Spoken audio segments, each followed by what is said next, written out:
Hello, welcome back to our channel Maria Tech. तो guys आपको एक नए वीडियो के साथ लेके आया हूँ कि आप अपना आईटीआर फाइलिंग कैसे कर सकते हैं। आईटीआर फाइल करने के लिए आपको क्या प्रोसेस को करना होगा, तो आपको मैं पूरा process by process one by one सब आपको पूरा रुको वीडियो में जरा। इस वीडियो में ये बताऊँगा। सबर करो। तो आपको क्या करना है, सबसे पहले आप अपने आईटीआर के डैशबोर्ड पर आ जाना है।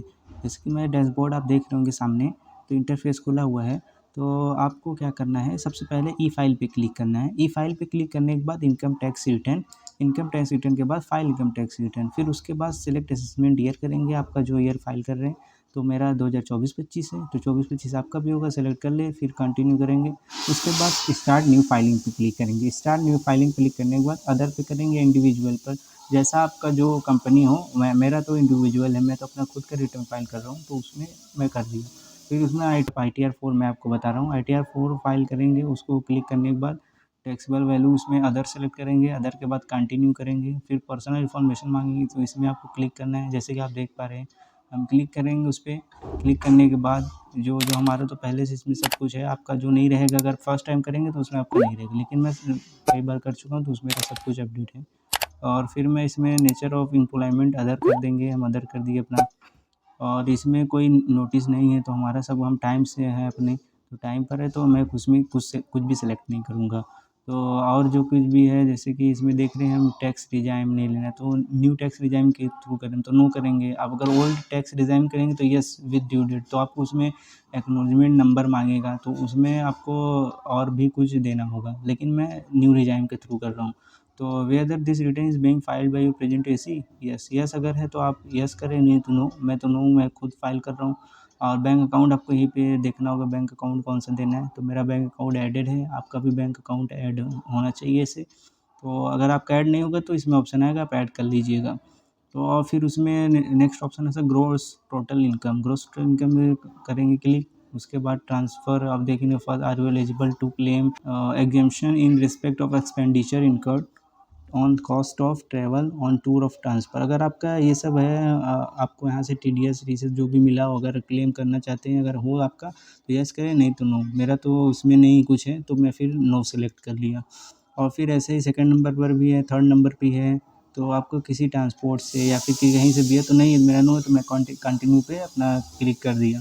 क्लिक करने के बाद आप देखेंगे कि फिर ये आपको आएगा ऑप्शन, तो मुझे नेक्स्ट ऑप्शन पे आना है। अब इसमें देखेंगे हमें कहाँ से रिफ़ंड आया है, तो मुझे अभी जो अपने मन से शो कर रहा है वो टैक्स रिफ़ंड आया, इनकम टैक्स रिफ़ंड आया है 580, और सेविंग बैंक से भी रिफ़ंड आया है। तो टोटल 1398 मुझे रिफ़ंड आया है। और मैं इसमें इनकम फ्रॉम बिजनेस और प्रोफेशन, तो इसमें आपको ऐड करना है। अभी तो मैं इसमें मेंशन नहीं किया हूँ, तो टीडीएस भी मेरा शो नहीं हो रहा है, तो भी ज़ीरो शो हो रहा है। और हाउस प्रॉपर्टीज़ तो मेरा कोई इनकम नहीं, अगर आपका इनकम है तो उसमें भी आप मेंशन करें। तो मैं इसमें डिटेल ऐड करता हूँ। सबसे पहले आप नेम ऑफ बिजनेस, बिजनेस का जो नेम है उसको मेंशन करेंगे। तो इसमें आपको बिजनेस का नेम, फिर बिजनेस कोड, आपका कौन से कैटेगरी में आपका बिजनेस है। तो इसमें बहुत सारे कैटेगरी है, तो आप देख पा रहे हैं, जैसे कि मेरा जो कैटेगरी है, मैं तो अदर सर्विस से ही करूँगा। तो अदर सर्विस सेलेक्ट करके मैं अपना जैसे मैं ई कॉमर्स सेलर हूँ, तो मैं इसमें अपना ई कॉमर्स लिख देता हूँ। ई कॉमर्स लिखने के बाद ऐड कर देंगे बिजनेस। बिजनेस नेम ऐड करने के बाद इनकम फ्रॉम सैलरी, मेरा तो जीरो, मैं जीरो रख रहा हूँ। इनकम फ्रॉम हाउस प्रॉपर्टी ये भी जीरो है, तो मैं इसको जीरो रखता हूँ। तो आप आएंगे दूसरे ग्रॉस टर्नओवर और ग्रॉस रिसिप्ट, इसमें आएंगे तो आप देखेंगे कि इसमें आएगा कि आपका कितना बैंक इलेक्ट्रॉनिक क्लियरिंग से, यानी कि जो इलेक्ट्रॉनिक मोड में जितने पैसे रिसीव हुए हैं वो आप इसमें मेंशन करेंगे। फिर बी में आया रिसिप्ट इन कैश, तो कैश में भी आप सेकंड नंबर पे जो है, जो कैश में आपको रिसीव हुआ तो कैश में शो करेंगे। और फिर थर्ड में है एनी अदर मोड है, जो आपका पेमेंट रिसीव हुआ है, तो आप थर्ड नंबर पे सी में ये मेंशन करेंगे। तो जैसे कि आप देख पा रहे हैं, हम अपना ए में जो इलेक्ट्रॉनिक मोड से पेमेंट मुझे रिसीव हुआ है online selling e commerce platform से, तो मैं उसको मेंशन इसमें कर दे रहा हूँ। और फिर उसके बाद रिसिप्ट इन कैश, कैश में मुझे जो रिसीव हुआ मैं उसको मेंशन कर। अब जो अमाउंट आप अर्न किए हैं उसको आप ई2 में दिखाएंगे, ये ई2 में दिखाएंगे। और जितना भी अमाउंट होना चाहिए 6% के ऊपर होना चाहिए, 6% से नीचे रहेगा तो ये नहीं लिया जाएगा, वो इलीगल हो जाएगा। तो 6% से ऊपर रहे, और तभी आप इसमें मेंशन कर पाएँगे। जैसे कि मैं देखिए 6% से नीचे कर रहा हूँ तो नहीं ले रहा है, तो मैं जो आप मेरा अर्न हुआ है मैं उतना अपना रियल अमाउंट उसमें डाल दिया। तो आपको भी रियल अमाउंट ही डालना है, अगर आप उसमें कम करेंगे तो वो खुद नहीं लेगा। तो इसको ऐड कर देंगे, ऐड करने थर्ड नंबर पर आना है, थर्ड नंबर पर डिस्क्लोज़र एंड एग्जेम्प्ट इनकम, तो इस पे क्लिक करना है आपको। थर्ड नंबर पे क्लिक करेंगे तो इसमें क्या आपको ऐड करना है, financial particular of the business. इसमें आपको कहाँ से अर्निंग हुआ है, कौन सा है, जैसे इसमें आ रहा है partner member own capital secure loan से आया है, advances balance with bank cash in hand, जो जितना अमाउंट जिस रूप में है आपको वहाँ पे अपना लिखना है, किसी भी फॉर्म में है। अगर आप बैलेंस विद बैंक है तो उसको भी लिखना है, कैश इन हैंड है तो उसको भी लिखना है। तो जिस फॉर्म में आपको बैलेंस आया है उसी फॉर्म में आपको लिखना भी है। इसके नीचे एक और ऑप्शन है, ये ऑप्शन है information regarding turnover gross receipt, तो इसमें आपको जीएसटी नंबर ऐड करना होगा और annual value of outward supplies as per GST return file, तो इसमें आपको सप्लाई जितना हुआ है उतना आपको इसमें मेंशन करना है। तो आपके पास जीएसटी नंबर है तो आप इसमें जीएसटी नंबर मेंशन करके अपना सप्लाई ऐड कर दें। उसके बाद अब exempt income, if you any exempt income please add here, तो इसमें आपको नहीं करना है कुछ, कंफर्म कर देना है। कंफर्म करने के बाद आप फिर देखेंगे नीचे आएगा टोटल डिडक्शन, इसमें ऑप्शन आएगा, तो आपको टोटल डिडक्शन पे क्लिक करना है। डिडक्शन पे क्लिक करेंगे तो are you eligible to claim deduction under इसके contribution to pension scheme of central government by employer. तो अगर आप सेंट्रल गवर्नमेंट एम्प्लॉयर हैं तो एम्प्लॉयर है तो आप यस करके उसमें आप अपना लिख देंगे कितना पेमेंट पेंशन मिला आपको, नहीं दो तो फिर कंटिन्यू पे क्लिक कर देंगे। कंटिन्यू पे तो मेरा टोटल डिडक्शन 0 है तो मैं इसको 0 कर दिखा के इसको कंटिन्यू कर दूँगा।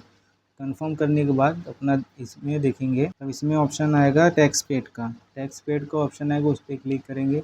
इसमें आपका पूरा डिटेल शो हो जाएगा कि इतना आपका टीडीएस अमाउंट है। जैसे हम अब टीडीएस अमाउंट हमारा देख रहे हैं और जो भी आपका डिडक्शन रहेगा या कुछ भी रहेगा या कलेक्शन रहेगा तो आपको इसमें शो हो जाएगा।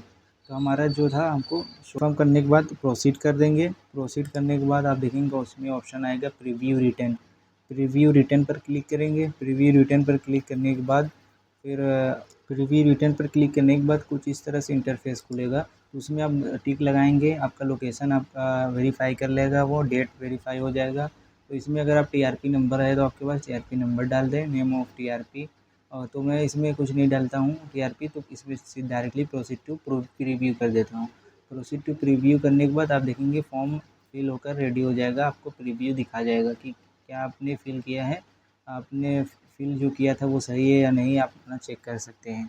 तो यहाँ पे चेक करने के बाद आप देखेंगे इसमें और भी बहुत सारे ऑप्शन होंगे, तो मैं इसको आपको वन बाय वन नहीं बता पाऊँगा, तो मैं डायरेक्ट आपको दिखाता हूँ इसके बाद का क्या इसमें प्रोसीड टू वैलिडेशन पे क्लिक करेंगे। प्रोसीड टू वैलिडेशन पे जैसे ही क्लिक करेंगे एकदम बॉटम पे, उसके बाद आप देखेंगे कि इंटरफेस आएगा प्रोसीड टू वेरिफिकेशन का। उसके बाद लोडिंग लेगा, लोडिंग लेने के बाद आप देखेंगे कि इसको वेरीफाई करने को बोलेगा, तो वेरीफाई करने के लिए इसमें जनरेट ओटीपी करेंगे। जनरेट ओटीपी करने के बाद ओटीपी नंबर डालेंगे उसमें, ओटीपी नंबर डालने के बाद इसको वैलिडेट कर देंगे।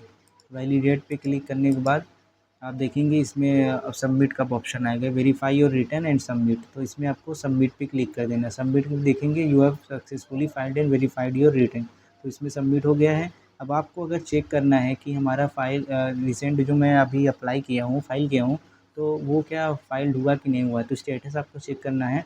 तो आपको सबसे पहले जाना है इनकम इनकम टैक्स, फिर we filed return, we filed return पे करेंगे तो आपको आ जाएगा, उसमें जितना फाइल किए रहेंगे पूरा डिटेल आपको शो हो जाएगा। फिर इसमें से आप रिसिप्ट भी डाउनलोड कर सकते हैं, आपने जो फाइल किया तो हम यहाँ से डाउनलोड कर लिए अपना, आप भी ऐसे कर लीजिएगा डाउनलोड, प्रूफ के लिए आपको करना ज़रूरी है। Thank you for watching, video देखने के लिए चैनल को सब्सक्राइब कर लें हमारे, और लाइक भी करें वीडियो को, शेयर भी कर दें। Thank you for watching this video.